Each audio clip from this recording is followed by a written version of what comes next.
locals, out-of-towners, far and wide some of you have travelled. Extreme distances to be here, so to all of you, a very, very sincere welcome. I'm fairly certain that I'm not alone in saying that none of us expected to be here quite just yet. Personally, knowing my brother the way that I did, I would have guessed another at least 10 years. And I do know that having spoken to quite a few of you, there were some of you that thought 15 to 20 was quite a good guess as well. John's passing was extremely sudden, and with the tragic loss, I feel it's extremely important that we put our egos to one side in feeling betrayed and perhaps cheated, with being unable to say our goodbyes to him personally, and concentrate on delivering a true celebration of life in his honour. I know this is what John would have wanted. Family and friends were his anchors, and we all know he was indeed blessed with this respect of seeing you all here today. We had our last fortnightly chat, realising things were finally coming together for John. John and Janet had found each other, Emma and Pablo too, with Sarah, and recently the birth of Leah and Zoe. Peter and Seb coming together and starting a new life in Vancouver. And Richard and Mia, 5 years on the clock and counting. Now, we briefly spoke about a little more cement with Richard and Mia, perhaps. So Rich, watch out. I'm on a bit of a mission here. If John gave it his approval, then it was all right by me. John was 12 years my senior. He grew up without a father, and as much as he made out it was of no consequence, it actually troubled him quite deeply. He always felt something missing, another testament to the importance he attached to family values. Knowing John's mettle and resolve, he learned to adapt and rise above this, and as if by magic, because my own dad was such a poor dad at being a father, John stepped up to the mark and into that very role for me. Something for which I will be forever grateful. We shared a room for almost 20 years, and at 16 years old, John uncharacteristically started to fall off the rails. Richard, his son, now has a letter written to my late mother, which I believe he may share a few lines from. So you all get to see this a little bit later. I feel certain none of you will ever think this could be the John Lipscombe that we all knew. Anyway, John must have realised the true importance of the contents and took the extreme mature decision to get his life in order. He put on his blinkers and he did the right thing. And it was at this point, John, as if by magic, became a father figure to me. My dad was pretty hopeless, and if it hadn't been for John stepping up, I certainly wouldn't be the person I am today.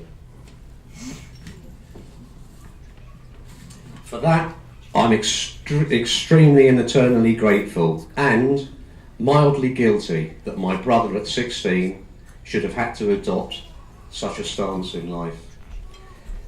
It was in my early 20s that this fatherly approach slowed and the brotherly bond began to blossom between us. We came from a fairly austere background, raised not to show our emotions, but we each developed in our own family life virtues and values, instilling the importance of each in its own respect. I almost fell to pieces when John emigrated, but once again he turned my negatives into positives, and in his own unique way, to my advantage, creating a valuable sense of resolve and independence. It's no surprise to say what a truly great man John was. Never angry, never hot-headed, neither unkind, never rude, always supportive, and he put others first and foremost. Advice, direction, solution, these were all of John's hallmarks. John always said that you'll always make mistakes. Learn from your mistakes, and if you're going to make a mistake, make the mistake bloody quickly, get over it. I could go on forever, but there's others waiting in the wings here to share their thoughts and respects. So it's with a heavy heart that I leave this platform, and once again, thank you very, very much for all being here today. Thank you very much indeed. Thank you. I don't know who's coming up next to teach us. Monday foursome. Where are they? Monday foursome assemble. Paul's coming up here. Well done, Paul. Yeah, nice to meet you. Okay. Nice to meet you, Bill. Yeah. Okay. John, where are you? We're looking for John, are we? Here he comes. Yeah.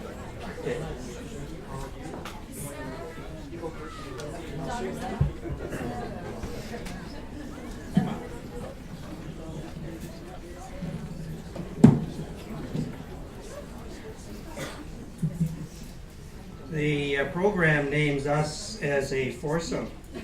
Unfortunately, we're no longer a foursome. Sadly, we are now a threesome. Paul, John, and I are the remains of that foursome. We played doubles on most Monday nights for at least 10 years. We were known as the tennis players who played like squash players. Shortly after John joined the club in '91, we began playing squash together. We had a lot of games, the four of us, singles always.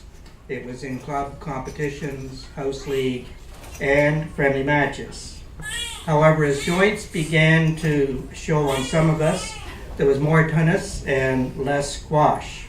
So the Monday night tennis was an excuse to get together to share a jug or two of Creemore, stories and experiences, all of which nurtured our friendship. Our teams were always Lips and Paul, and John and I. The games were usually close. The outcomes were normally dependent on Lips and his drop shots. When they worked, they were great. Oftentimes, they didn't clear the net. John's serve was interesting due to his toss. He would throw the ball up and then he would be searching for it.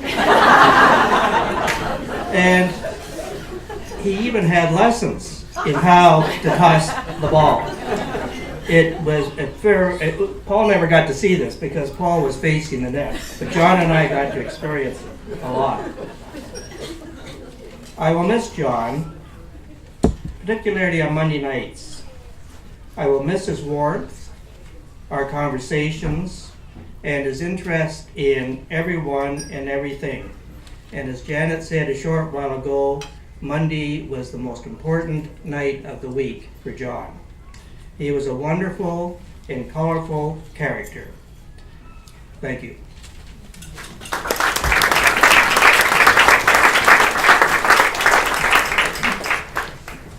Thanks, Bill. I thought I knew a wild and crazy John Lipscombe. Then I started reading the comments.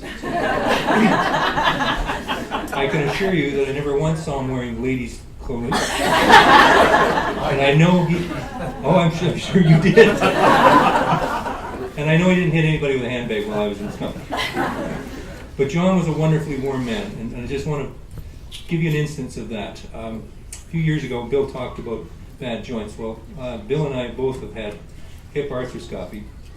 I had mine in 2009, and after my surgery, John made a point of saying, as soon as I'm mobile, we're going to have a party.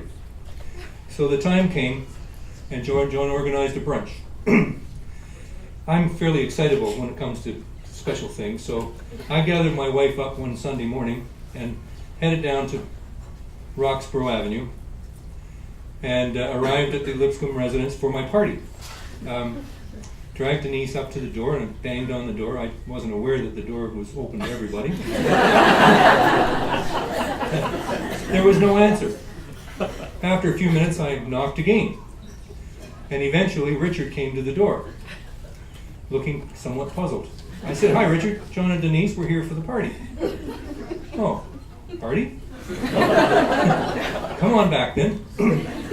So he took me back to the kitchen with Denise, and there was John having a late lunch with his son Richard. I was a week early. Now, normally one would be fazed by that and would accept, but John wasn't. He shared his breakfast with Denise and me.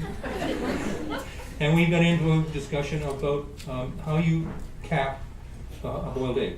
Apparently John, Richard, and Mike Peter all had their own techniques. And we were demonstrated all three. So after that we went home and got ready for the next week's real party. And it was a very nice party. So John, as you know by now, reading the comments, John was unfazable, and he was a dear, dear friend.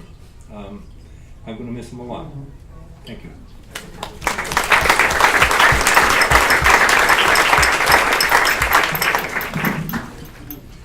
Well, as you can tell from the website, there are so many beautiful things that's been said about John.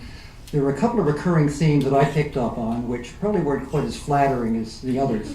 One had to do with his fashion sense, and the other had to do with his astute economy. So I was going to tell one short story that brings both of those themes together. I was sitting on the deck a few years ago, and John and a woman who's a member here, the two of them were there for a drink and then heading off to, I think it was Ontario Place, to catch a rock band. One member really stylishly dressed in black. John had a Tilly and durable hat.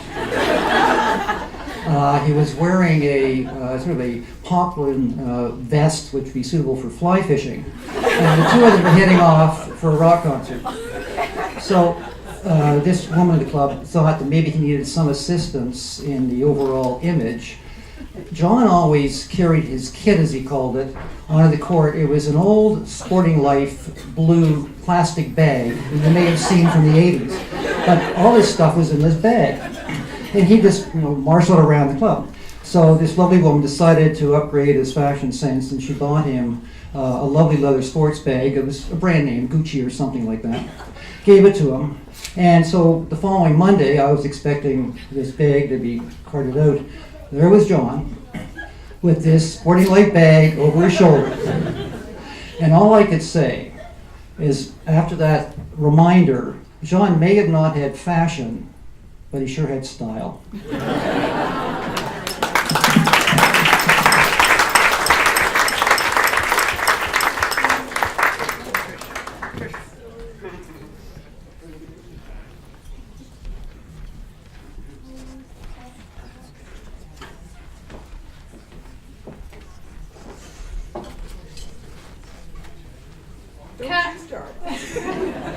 Carol and I are the agony aunts of Peter and Richard.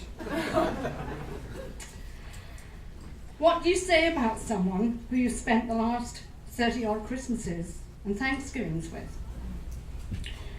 So I've picked two stories to share with you.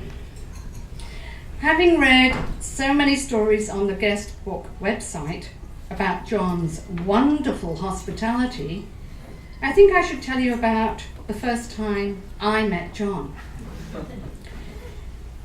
In the early 80s, I was going over to visit my mother on the Wirral, and then go down to London for a few days.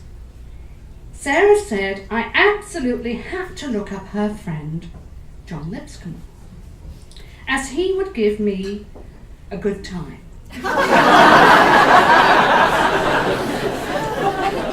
She obviously knew something then that we didn't know.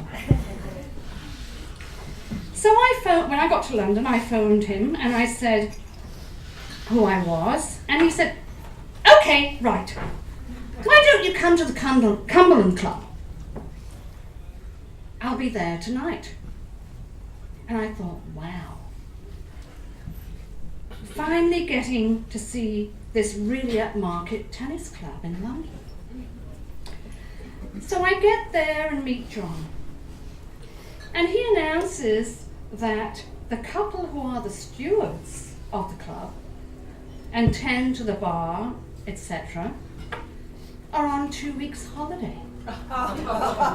So the members are taking it in turns to man the bar, etc. And this was his evening. Let me tell you, I spent the whole evening in the kitchen washing beer mugs. There was no such thing as a dishwasher in those days. And secondly,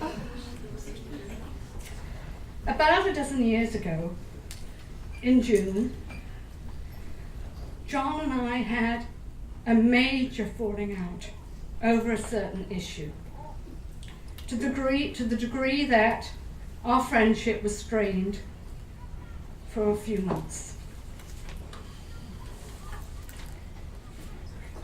This will tell you about the man he was. Unbeknown to me, he enrolled in night school to do a stained glass course. And a few days before Christmas, he arrived at my house to replace a revolting bright red crescent-shaped window with a stained glass window that he had put together of yellow daffodils and green for my Welsh heritage. I can assure you, when I move, it will be with me, and the boys will have it after my demise as the first piece of many stained glass items he did.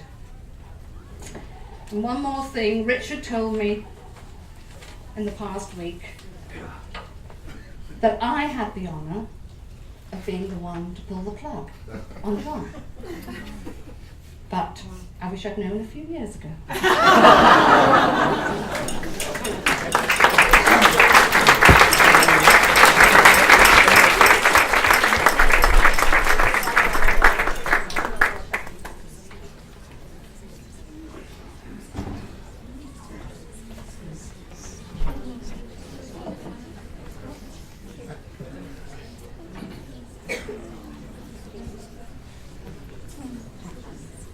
First of all, we found Sarah. Thank you for that.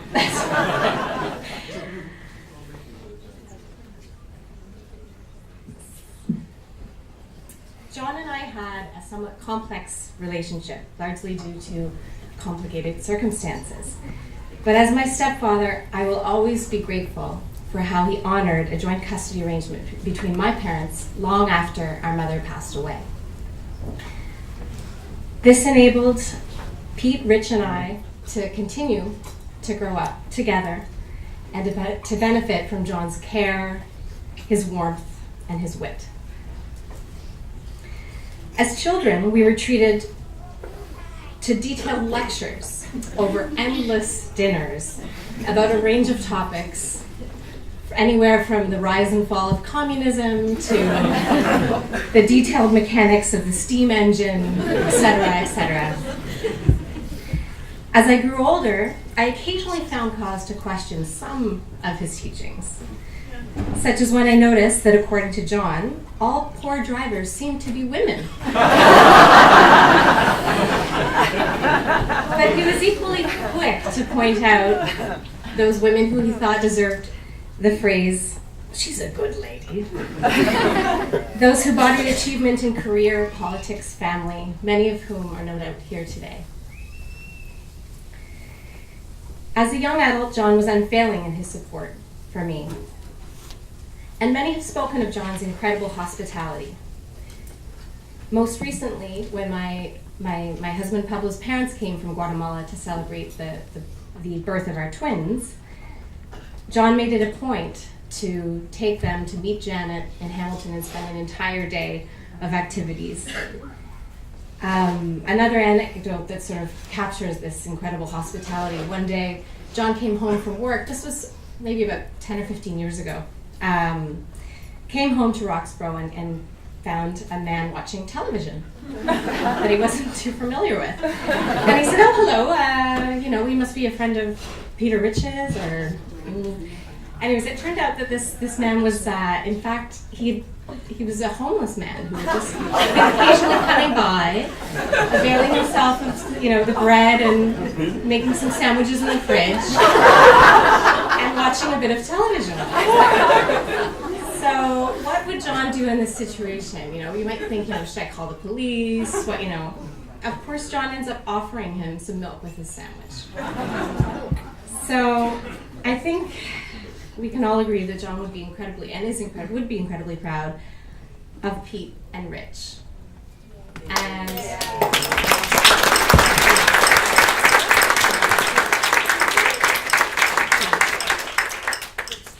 the strength and sensitivity that they've shown, especially over the past few days, is just incredible. And I'm sure that today, along with our mother, he's smiling down on us all. And finally, as many male British men of his generation, John was a little bit tight-lipped about vocalizing his emotions and affections. But about our Zoe and Liara, our twins, who were born on August 1st, he was unequivocal and clear. The last time he came to visit us, he said, I just love him. Thank you.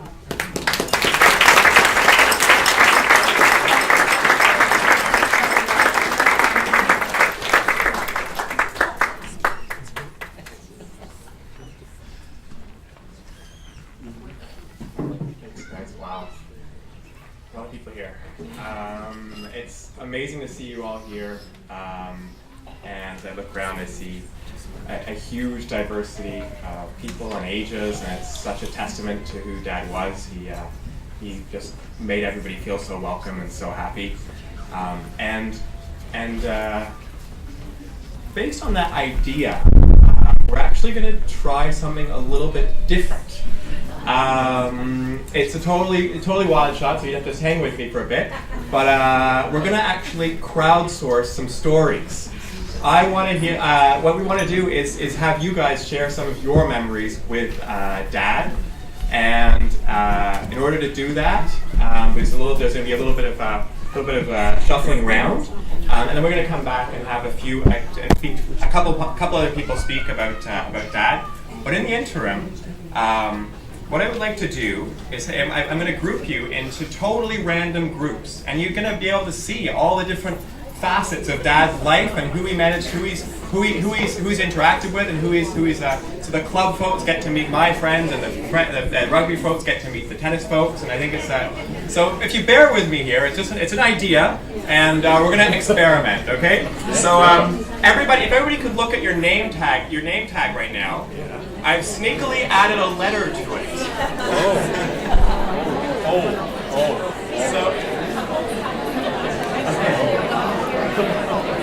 So you've got a letter on your name tag, guys. Alright, so wait, you haven't got the instructions yet. Hang on.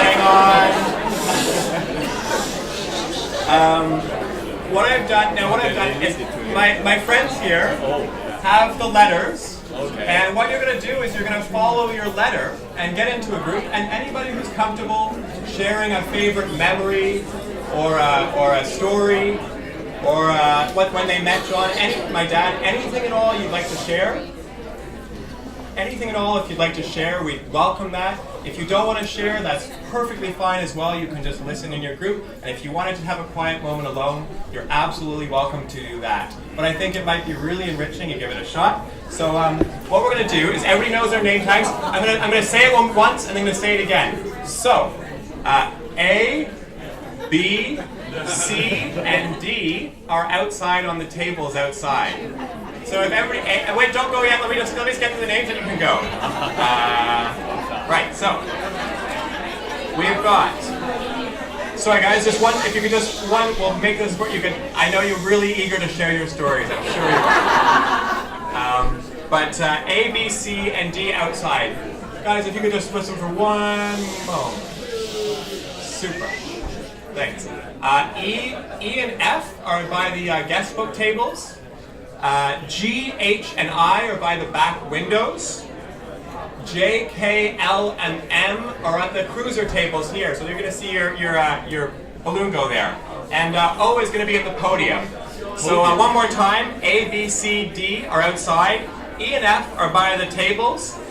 G, H, and I are at the back windows. And J, K, L, M, N are by the cruiser tables. So follow your balloons, guys, and have fun. We'll reconvene in about 10 minutes.